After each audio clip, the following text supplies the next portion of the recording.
विगत कुछ अरसे से महाराष्ट्र राज्य सहित अमरावती जिले के कोने कोने में बड़ी तेजी से सक्रिय हो चुका पत्रकारों का एकमात्र संगठन पावर ऑफ मीडिया द्वारा अचलपुर में रक्तदान शिविर और सामान्य जनों के स्वास्थ्य जांच उपक्रम के लिए स्थानीय उपजिला अधीक्षिका सरवत वर्मा को प्रेरित करने के बाद उपजिला अस्पताल में भव्य रक्तदान एवं स्वास्थ्य जांच शिविर का आयोजन 15 जुलाई को किया गया था, जिसका लाभ क्षेत्र के सामान्य नागरिकों ने बड़ी संख्या में उठाया। इस भव्य शिविर का उद्घाटन विभागीय उपायुक्त गजेंद्र बाव ने इनके हाथों किया गया। इस समय जिला शल्य चिकित्सक डॉक्टर श्याम सुंदर निकम ये भी साथ में थे। अध्यक्षता विभागीय उपायुक्त गजेंद्र बाव ने एवं प्रमुख उपस्थिति में समाज सेवी अशोक वसूले, थानेदार सेवानंद वानखड़े, महाराष्ट्र के प्रख्यात ऑन्कोलॉजिस्ट डॉक्टर रंजीत मांडवे, उपजिला अधीक्षिका doctor Sarwat Verma, doctor Meraj Ali, power of media के राज्य संगठक संदीप बाजड़, प्रकल्प प्रमुख उत्तम ब्राह्मणवाड़े मंच पर उपस्थित थे। सुबह 10 बजे इस शिविर का उद्घाटन होने के बाद कई इच्छुकों ने अपनी स्वेच्छा से रक्तदान किया। वहीं क्षेत्र के सैकड़ों सामान्य जनों ने स्वस्थ भारत अभियान की टीम द्वारा अपने शरीर की पूरी जांच निःशुल्क करवाई। पावर ऑफ मीडिया के सभी सदस्यों ने भी इस जांच का लाभ उठाया।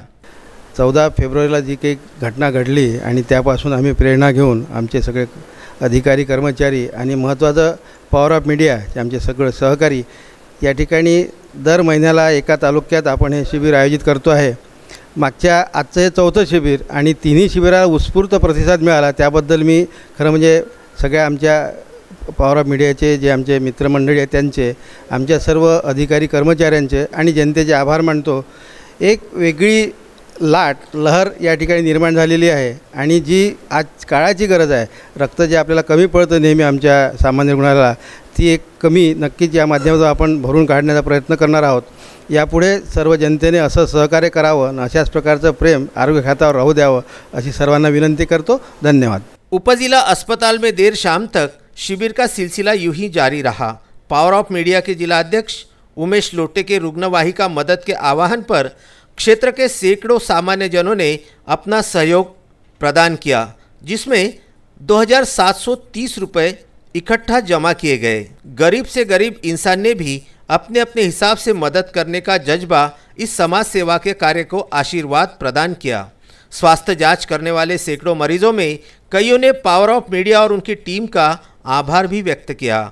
साथ ही इसी तरह के कई सामाजिक उपक्रम निरंतर जारी रखने की सद्भावनाएं भी व्यक्त की। शिविर आयोजन सफलता के लिए उपजिला अस्पताल टीम के साथ पावर ऑफ मीडिया के राज्य संगठक संदीप बाजड़, जिलाध्यक्ष उमेश लोटे, जिला सदस्य प्रकाश गुड़सुंदरे, आशीष गवई, तहसील अध्यक्ष पंकज साबू, शहर अध्यक्ष जयकुमार चर्जन, अचलपुर शहराध्यक्ष फिरोज खान, वरिष्ठ पत्रकार सुनील देशपांडे, जयकुमार घिया, योगेश खांजोड़े, बंटी केजड़ीवाल, विनय चतुर, अमोल माहोरे, सचिन रावेकर, सतीश अकोलकर, कैलाश पेंढारकर, विलास थोरात, रुपेश वाजपेयी, राहुल घाटे, एडवोकेट प्रशांत घाटे, संजय डोंगरे, महिला पत्रकार उषा पानसरे, निखिल ठाकरानी द्वारा अथक प्रयास किए गए। इस समय कैंसर पेशेंट की भी विशेष जांच की गई। इंसान अपने सद्गुणों और कर्मों से पहचाना जाता है। यह तब पता चला जब 7 समंदर पार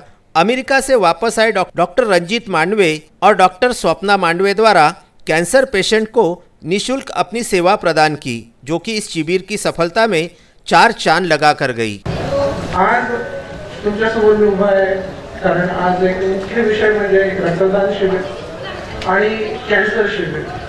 मित्रांनो, तुम्हाला माहित आहे का, आज जगामध्ये भारत हा 4था राष्ट्र झाला आहे जिथे कॅन्सरमुळे मृत्यू पडण्याचं प्रमाण जवळपास खूप जास्त वाढलं आहे।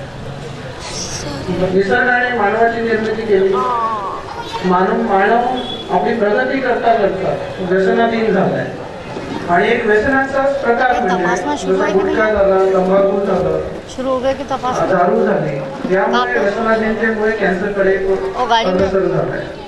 आज त्याचा मृत्यू जर पाहिलं तर जगात आज भारतामध्ये जवळपास 1,20,000 लोक दरवर्षी मृत्युमुखी पडत आहेत आणि जर हे प्रमाण पाहिलं तर ते घरट्याला 14 जणांचा मृत्यू होतोय। तर याला आपण ओळखणार कसं? त्याचे काही मुख्य लक्षणं असतात, जसं गळ्यामध्ये तोंडामध्ये छाला होणं, 2 हप्त्यांपर्यंत न भरणं, आवाजामध्ये फरक पडणं, गळ्यामध्ये गाठी येणं, रक्तस्राव होणं, नाक बधीर होणं किंवा तो चेहऱ्यावरचा, डोळ्यांमध्ये सतत पाणी वाहणं विनाकारण, असे काही लक्षणं असू शकतात. पण आपण जेव्हा या लक्षणांकडे दुर्लक्ष करतो तर छोट्या गाठीचं रूपांतर हे मोठ्या गाठींमध्ये. पण मित्रांनो, हे लक्षात ठेवा, कॅन्सर हे नुसतं एकाच मृत्यूसाठी कारणीभूत नाही, पण एकाच रुग्णासोबत त्याची पूर्ण फॅमिली डिस्टर्ब. तर आपल्याला इथनं एक प्रण करायचं आहे, कुठेतरी कॅन्सरला थांबतात. एक ध्येय घेऊन चाललो आहे की आपण कॅन्सर मुक्त विदर्भ कधीतरी करू शकतो. तर तुमचं मला सहकार्य अपेक्षित आहे. धन्यवाद. VCN bureau, Achalpur.